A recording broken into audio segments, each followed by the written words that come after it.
Hello, everyone, and welcome to Discover Engineering's Chats with Changemakers. I'm your host, Kavya, and I'm a high school senior from New Jersey. And every month, I welcome a different guest from the engineering community. Today, I am chatting with Ricardo Damon. Ricardo is an onboarding specialist at the global tech company Cummins Inc. Ricardo, welcome. Thank you so much for joining us today. Thank you very much, Kavya, and thanks for having me. Yeah, for sure. And I'm going to be asking Ricardo a few questions to get to know a little bit more about him. And you can ask questions too by typing them in the Q&A box below, and we will save some time in the end to answer as many as we can. So without further ado, let's get started. So Ricardo, could you first please tell us about Cummins and your role at the company? Cummins is a large engine or power solutions organization. So we manufacture important power solutions components as well as engines, and we do power generation sets. And we moved into keeping abreast of the power solutions industry.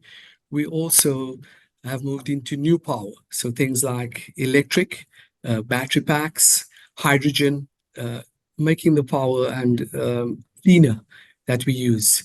So the impact on the environment is minimal. What I do is I welcome all the new employees to the organization.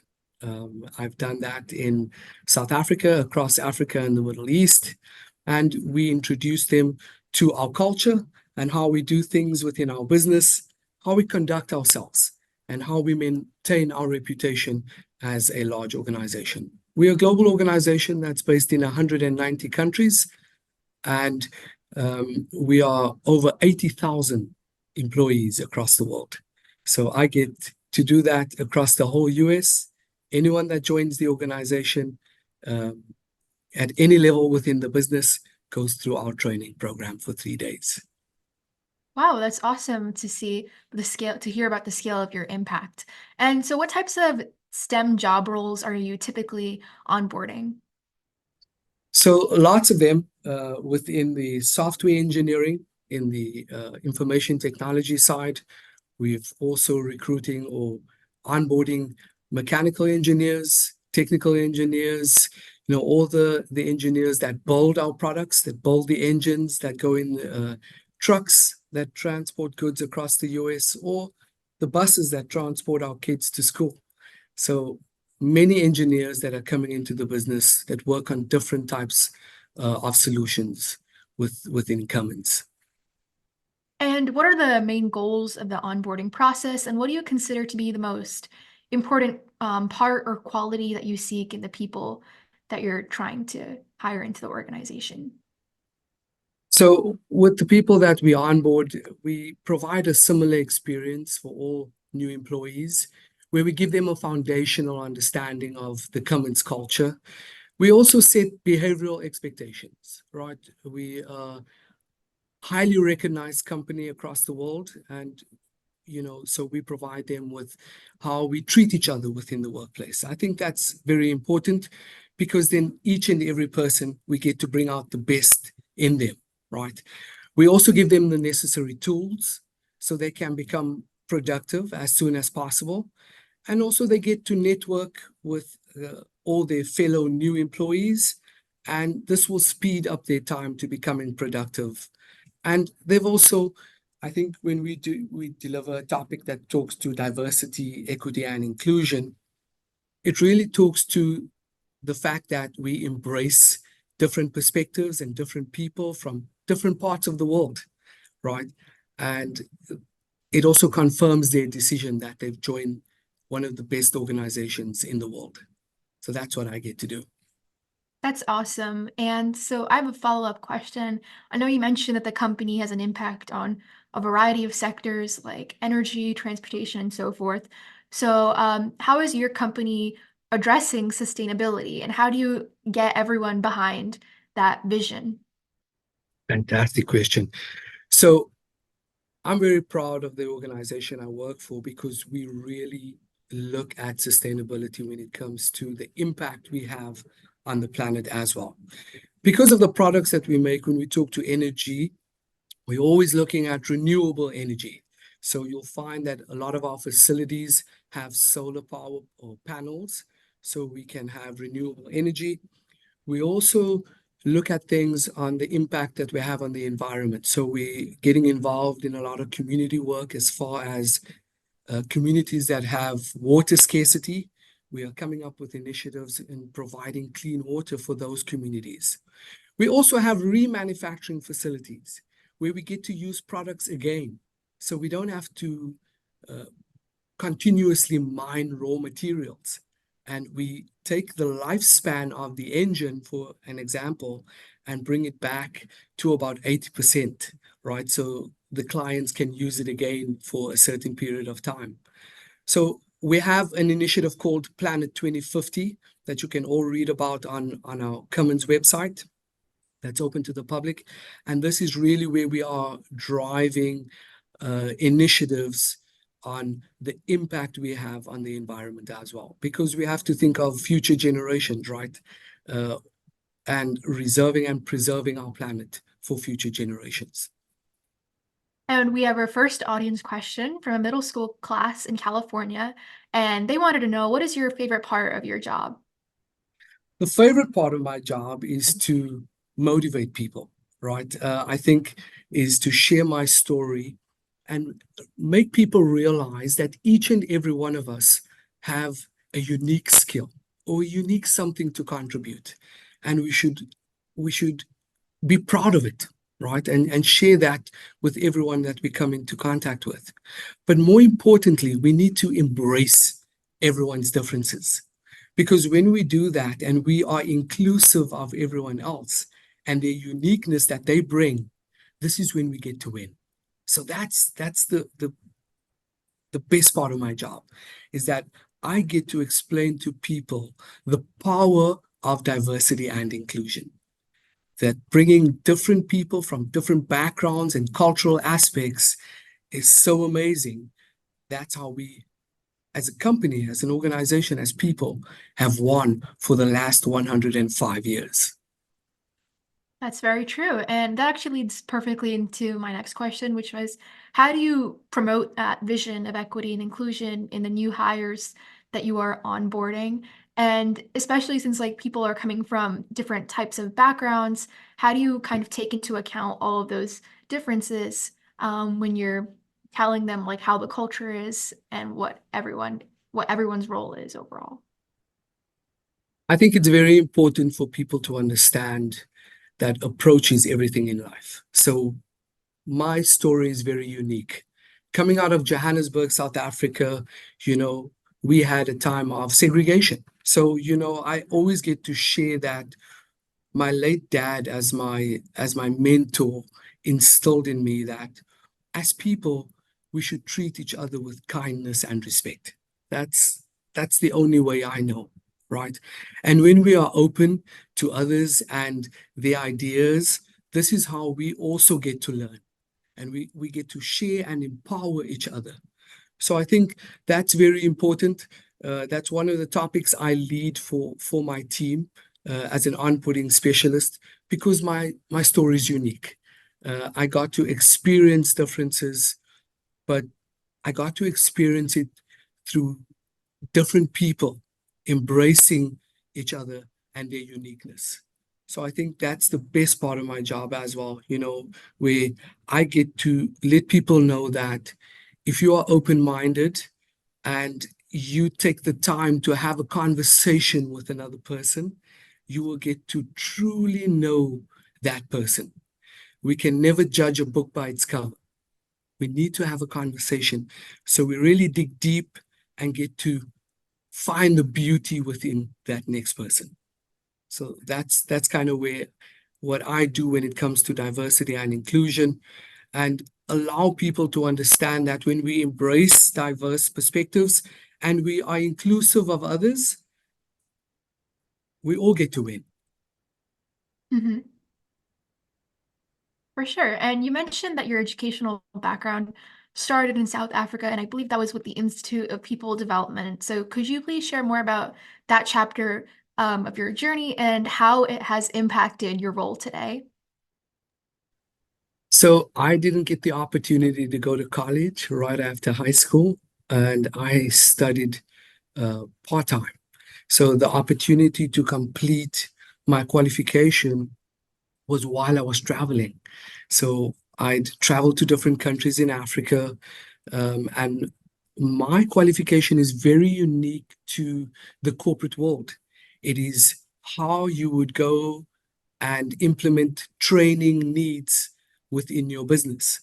So, doing a training or a needs analysis, understanding that business, and having conversations with the managers on what is the objective of their training, right? So, it involves a lot of project management, it can involve a lot of technical concepts on different softwares, and those are the different types of trainings that we would do. What would make this so unique is a combination of technology, right? Using different softwares, how you would articulate that training, and of course, making the training interactive and having people excited to complete the training. So I had to do all that and I had to put portfolio of evidence together. So I would talk about projects that I'd done within my workspace in order to be accredited and finally receive my qualification. So it's an interesting one because I don't go to a classroom like everyone else. I would read and do my own research and then talk and put together a portfolio of evidence, right? Which is kind of a nice thick file of all the work that I've done and continue to do in the future. I think it's interesting how early on you were already working in the real world, gaining that experience and delivering projects that had tangible impact. And I think perhaps for the students of today, they can also kind of seek out those types of opportunities where they're not just learning in the classroom, but also applying those skills in real time. So I think that's definitely something that we can all learn from. And I was curious, what is your most valuable leadership lesson so far? Valuable leadership lesson is listen to your team and be inclusive of them. Each and every member on your team has something unique to contribute. I've won on many of projects by having others around me. I like the quote that if you are the smartest person in the room, you are in the wrong room. Okay, so surround yourself uh, with people, ask a lot of questions, and listen. Listen to the people around you. Listen to the people that you are leading, and have a serving leadership culture. When you have a serving leadership culture, you will realize that there's a saying that Richard Branson says that your client is not important. Your employees are important. They will take care of your clients. Right. So Mhm. listen to them, give them the necessary tools, empower them, and you will get the best out of them. That's a great point about change and innovation kind of starts from the inside. So it's with the people you're Yeah, working with. And I absolutely. was also wondering, what is the most challenging part of your job and why is that the case? I think the most challenging part of my job is you'll find that there's a lot of people that have gone through different experiences throughout their lives. And it is more about, I wouldn't say convincing them, but I think it's about expressing how different we can all be, right? If we take the time to listen to others, to be patient, to be kind, to be respectful. So I think more that side of the things and what is the impact that I've had, right? You always want to know what is the impact and how can you do things differently so you leave a long-lasting positive impact on the people that you've connected with. I think that that's important for me. And in what ways do you think your job encourages you to be a change maker? I think it's all about the impact you have on others. And as a change maker, I think it's how people um, when I'm articulating or describing the benefits of diversity and inclusion, which is a big topic for me, it's about how I articulate myself. It's the real life story that I've lived, you know. So it's about having that impact on others. And I think that's important for me, is that I walk away, and if someone can come back to me and say to me, man, what you said really resonated with me. It makes me want to do things differently, and think about life differently, and how I engage or interact and speak to other people. And I want to also talk about mentors and maybe how they inspire you to pursue your path. So I know that you had mentioned your father as a role model. And so could you Yeah. please tell us more about how he influenced the path that you're on today and the type of impact that you strive for every day? Yeah, I think I always share the story with my new employees, as it's real for me, as I was 13 years old, as a lot of our callers are joining us today. And, we lived in a time of segregation back in South Africa. It means that we were categorized or separated into different races, right? And we we never knew about those type of things, right? We knew that we are all people and we all look different and we all have different skin tones, and that's what makes us unique. But my dad instilled in us that no matter what we do throughout life, we have a privilege and a responsibility to do our very best in everything we do. And we need to treat people with kindness and respect. So when we moved to a new area in Johannesburg, South Africa, where I was staying, and there weren't many people that kind of looked like me, right? Um, and I started being called many different names, very, very ugly names, right? And I remember once getting into a fight with some youngsters, and I wasn't very happy. And I said to my dad, but why is this happening? Why are people like this? And he said, you will continue to do the same. People don't know any different. They've been taught different. But maybe one day, one person will truly get to know you. And one day I was playing out in the park by myself with the rugby ball, and one of my neighbors came across the road, and I didn't know what to expect. He was a big guy, and he looked different, right? He had a different facial expression.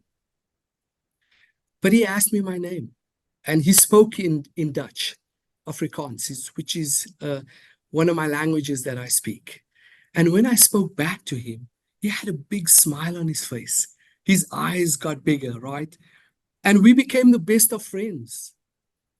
Later on, my dad explained to me that my friend was a person with a disability, a mental disability, which I never knew because I didn't care, because he took the time to get to know me. And my story always ends that that friend of mine changed the mindset of that entire community. And everyone wanted to get to know me, right? Because I was kind to him, and we were friends, and he enjoyed playing in the park with me. And that always stayed with me, right? That story always stayed with me. And that's what I want to leave with people, that you just need to take the time to dig deep, get to know people on a deeper level, and believe in yourself. You can do anything. Anything you put your mind to, you can do it. And that's what resonates with me, and that's what I want to leave people with. That's definitely a beautiful story, and thank you for sharing that. I think your point about how we have to definitely build deeper connections and get to really know the people we're working with or maybe studying with, I think it's very important, especially as we kind of think, each of us kind of thinks about how we can be our own change makers in our communities. So thank you so much for sharing that. And so in thinking of the students who are joining us today and in the future, what is one piece of advice that you would give to your younger self?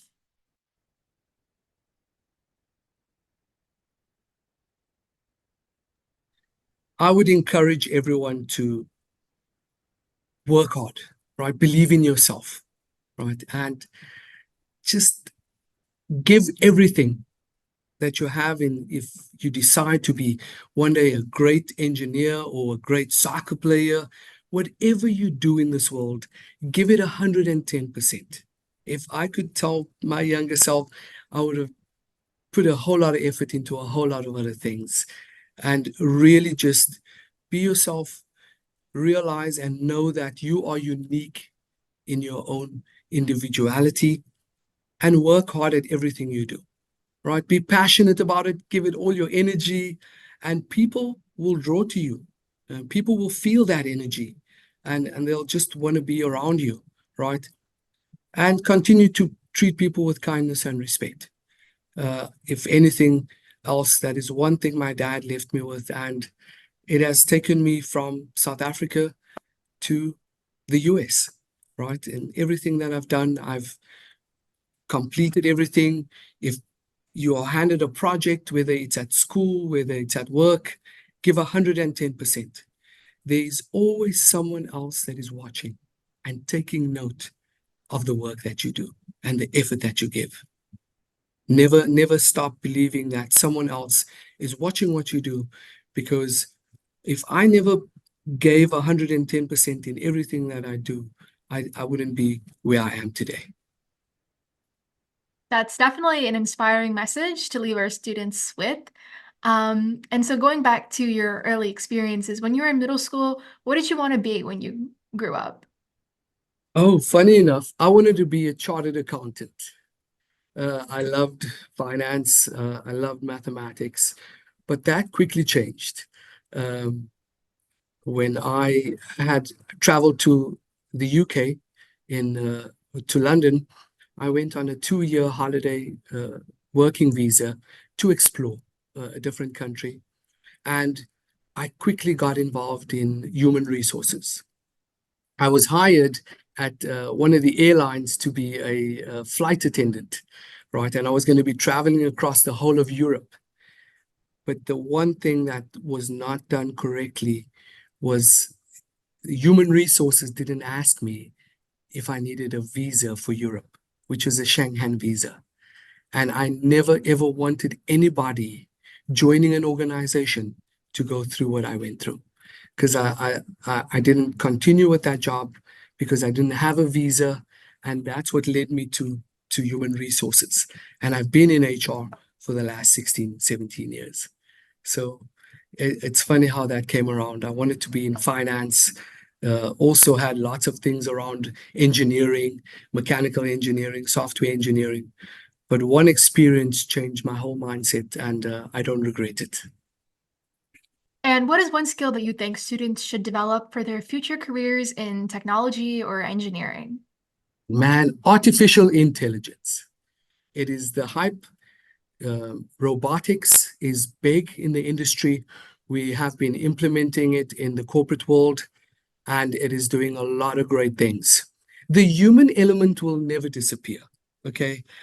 We need to understand that, but we can always make things better and processes better by using artificial intelligence. There are lots of free courses being offered by Google. I encourage you to search that on the internet, where you can start now, start looking at programming, looking at Apple offers a whole lot of things for students as well.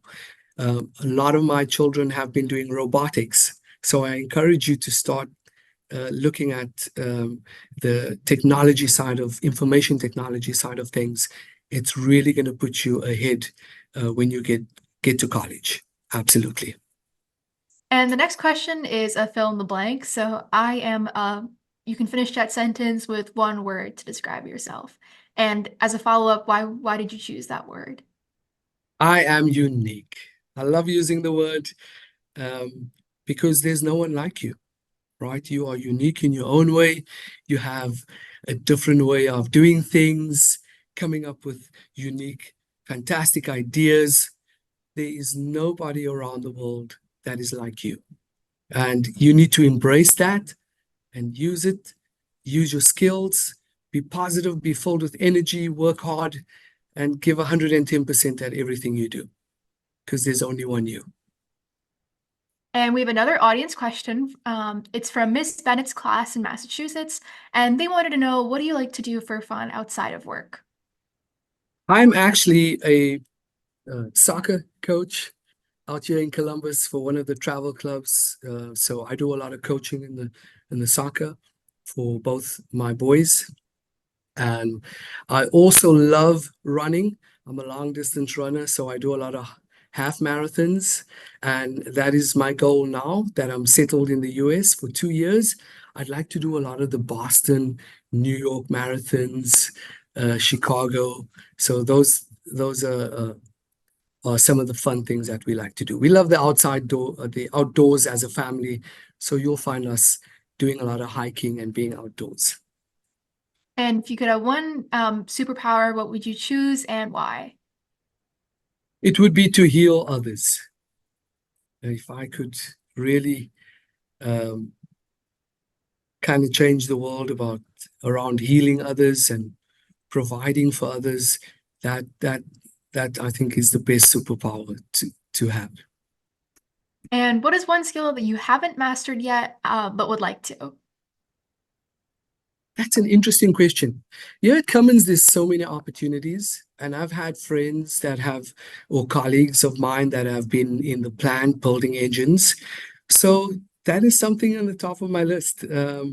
I've gone through some training that has been offered to all staff in the business where you can learn the fundamentals of building an engine. So that's something that's on my list that the company has said that I could do, and I'd like to explore the engineering field when it comes to building engines. Another thing that I've also explored is programming. Okay, and I've used different technologies with that or languages of program like Python and ETL. So those are just the more technical stuff, skills. And so I'm looking a lot and I'm busy with robotics at the moment and artificial intelligence. That is one of the skills that I'd like to get behind myself. And what is your favorite hardware, software, or piece of technology at the moment? The favorite would be Zoom. I The reason I say that is that I got to introduce Zoom to the organization on a global level for our onboarding, our virtual onboarding, because when COVID came, we were kind of looking around on what we were going to do, and I preempted it when it started. It wasn't We hadn't been on lockdown, so I was kind of the one that introduced the Zoom um, software, and I'm kind of doing a lot of things now on it. I'm using a lot of the capabilities around the whiteboards, the breakout rooms, the polls, the surveys. You can do clips now. There's a lot of artificial intelligence that's being introduced, reporting. So, one of my favorites, I'm actually been requested to help a lot of the teams out in different countries on the capabilities of Zoom. So that's one of my favorite now. And another would be Articulate, is a training software where you can develop training on it as well, and you can do voiceovers. So Articulate and Zoom are one of the other two softwares that I'm enjoying and practicing on. And finally, to wrap up, what is something that you've done in your life that you're really proud of? Man, I think one of the proudest moments was I can talk to was during COVID, and that was for the business. We understand that during COVID, a lot of businesses closed down. What I respected and loved about this organization was that we decided that we weren't going to let people go. We were going to take a drop in salary. And our chief executive officer, the main lead of our organization, right down to everyone in the organization took a salary cut. But what I done differently was in South Africa, the government had offered a fund that we were contributing to. It was called the Unemployment Insurance Fund, that we could claim for everyone that took a reduction in salary, a cut in salary, we could claim from them. It was a tedious process, a long process that we had to go through, and we had to capture a lot of information. And I ran that project by myself. And I could recuperate or get all that money back for the people that took a reduction in salary or cut in salary, and they could get all that money back. So they never ever felt that impact of not having that money in their pocket, and they could continue to provide for their families. I think it was over a $500,000 US that I got back for the organization. So That's I felt incredible.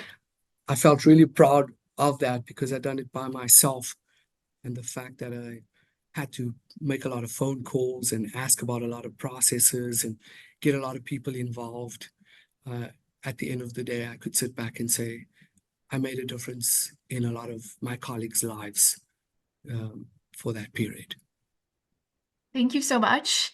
I believe that's all the questions we have time for today. So thank you so much, Ricardo, for joining us today. I'm sure all of our students tuning in learned a lot. I know that I learned a lot from your inspirational story. And I think you definitely raised some great points about not only the importance of inclusion, but also basic things like being kind, being empathetic, and just connecting with everyone on a deeper level. And of course, working hard and going above and beyond no matter what. So I think those are all very fundamental, no matter what area in STEM you enter. So thank you so much for sharing all of that.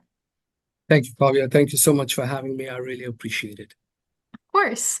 And we also want to thank our chat sponsors, the United Engineering Foundation, Bechtel, NCEES, and TE Connectivity. And a huge thank you to all of you for tuning in. To learn more about our STEM careers, you can go to Discover Engineering's website at discovery.org. And also, please tell us what you think of Chats with Changemakers. We would love to hear your feedback, and be sure to join us for our next episode of Chats with Changemakers. Tune in on Thursday, April 25th at 1 p.m. Eastern Time to meet Isabel Marquez, a systems engineer at Northrop Grumman. Thank you, everyone. See you next time.